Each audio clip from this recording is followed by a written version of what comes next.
Taya na nga guys, ayan na. San Miguel ang sinisigaw nila, San Miguel. Mamaya. Magpapalabot na ako, magpapalabot na ng pampulutan para sa mga tropa. Ayan o. Napakabigat po, nakatanim sa rep. Binawasan ko po yan ng ano, binawasan ko natin yan ng 3 timba.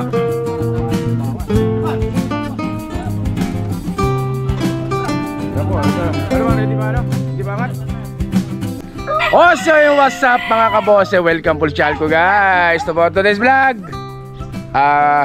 Ano po, for sharing lang. So pipick upin na itong ating sampalok na malaki. Itong sampalok natin, no. So doon sa hindi nakapanood ng vlog ko nito nung ano na natin to, nung hinanting tsaka nung tinanim, ay balikan nyo lang po yung lumang vlog natin. So ito po yung nabili na. At pipick up po ngayon na lalamove mga kabonsay. So for sharing lang po ito. Yan po kita nyo. Rep ang pinagtaniman natin. Kaya sobrang bigat niya. So gagawin ko, babawasan natin ang buhangin niya kasi hindi natin kaya buhatin ng 4 na tao yan. Kasi sobrang bigat, kaya babawasan natin ang buhangin mga kabonsay. So yun guys, magandang patigalan pasukan na intro ko. Kaya intro, pasok!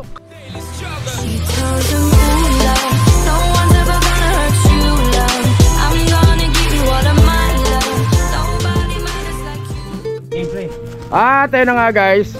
Yan, sama natin boss Kervin. Tingnan mo na sa vlog. Shout out. Artista na siya. So guys, babawasan natin yan.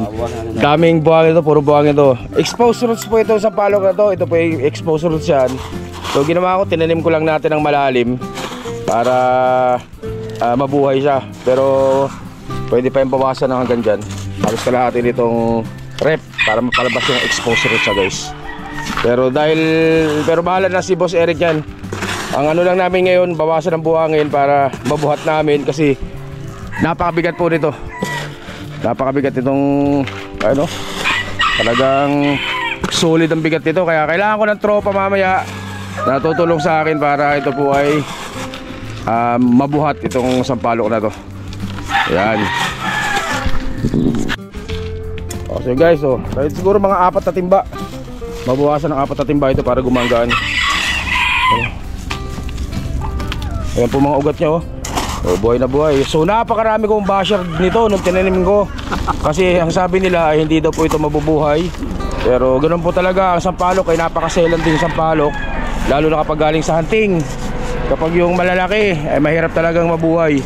Pero ito po ay talagang lahat ng paraan ay ginawa natin dito. Osmoke tawag dito, yung anaa. Yan, ginamitan natin ng anaa yan. Tapos in-ICU natin.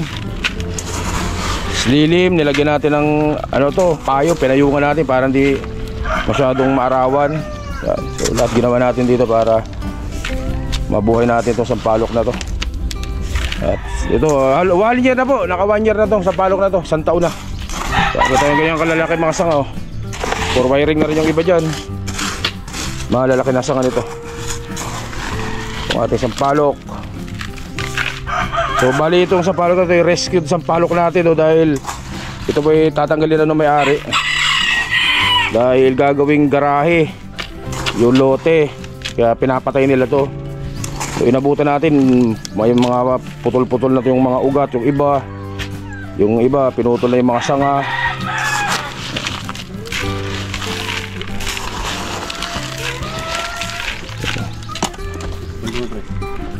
So kuha pa tayong timba.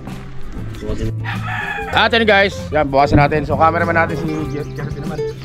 Cameraman, para makita nyo naman na nagtatrabaho ako.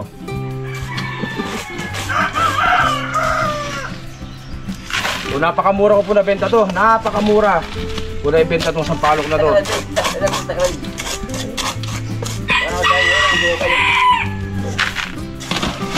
Buhangin guys ha. So sa mga bago nating mga newbie buhangin po ginagamit sa bonsai ha.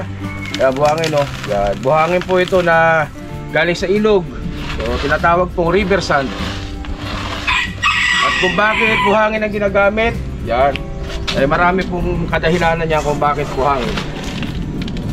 Unang-una po ay para maganda ang drainage ng inyong bonsai pot o ng taniman nyo.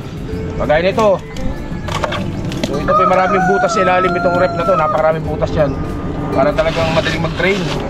Dahil kapag hindi po nag-drain ng tubig, mabubulok po ang ugat ng inyong bonsai o ng materialis nyo. At yun po ang tinatawag na patay na po, mamamatay na po ang bonsai pag nabulok ang ugat. Kaya kasama po ang buhangin sa pag-prepare ng bonsai. Kailangan ay river sand ang gagamitin.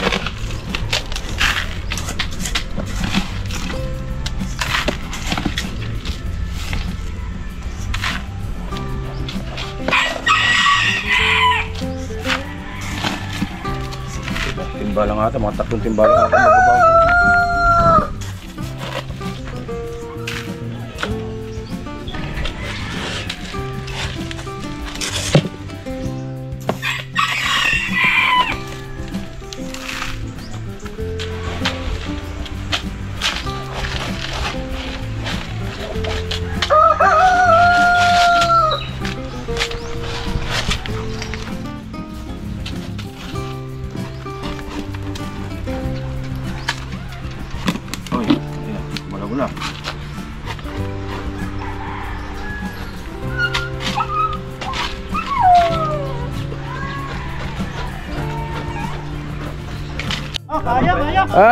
Tayo na nga guys. Andito na mga tropa. Dahil kakarga natin si Lalamove. Si Sir Lalamove. Ayan na. Oy, dandan kayo ha. Dandan kayo, dandan. Dandan. Patras. Pare, hindi ako makakapag-bot dyan kasi hindi ko kayo may bablog. Si Parin Pedro, si Kervin. Ayan o. Parin Dante, si Brian. Si Ron. Boss Joel. San Miguel na sinisigaw ng mga to. Mukhang ibang San Miguel Arcangel. San Miguel tsaka masarap na pulutan. Baba. Oh, baba. Pahinga. Sampalok yan. At ito na nga po ang ating sampalok. Kaya naman pala, malaki. Buti nagbawas tayo ng buhangin. So ayan na po yung tsura nyo na pinawasan natin. Nakalabas yung mga ugat niya.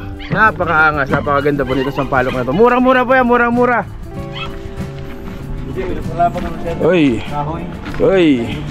Magugulungan ang kahoy. Magaling isang ano yun.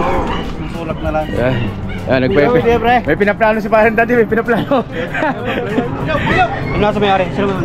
Bilang bata, tulak ka lang doon. Pero pwede na tulak.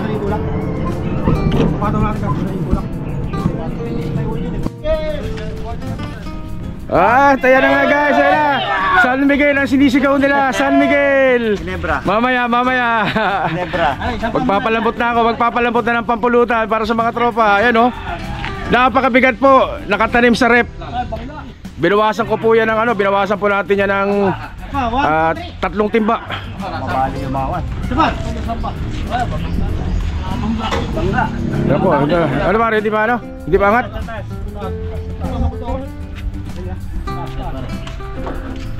Bangga na yung puno eh. Oo. Kahit tayo hawak na ito, wala. Tayo mga Tayo baka matay. Tutok mo lang, kita mo naman yun. Tutok mo lang kami. mga sama. Pare mo na, yung sanga mo na, wait pa rin dyan, pakihawi mo, pakihawi. Palog. Hinawi ah.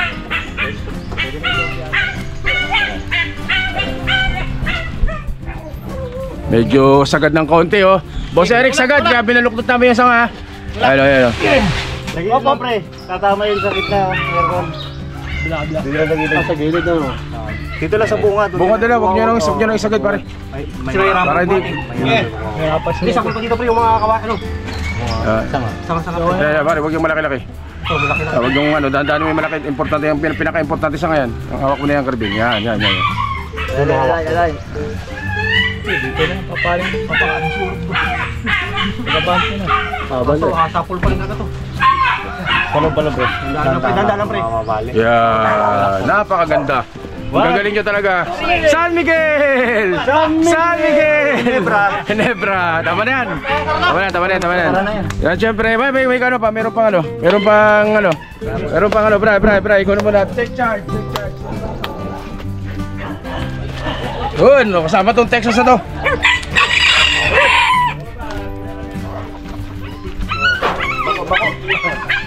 Chocolate. May bonus.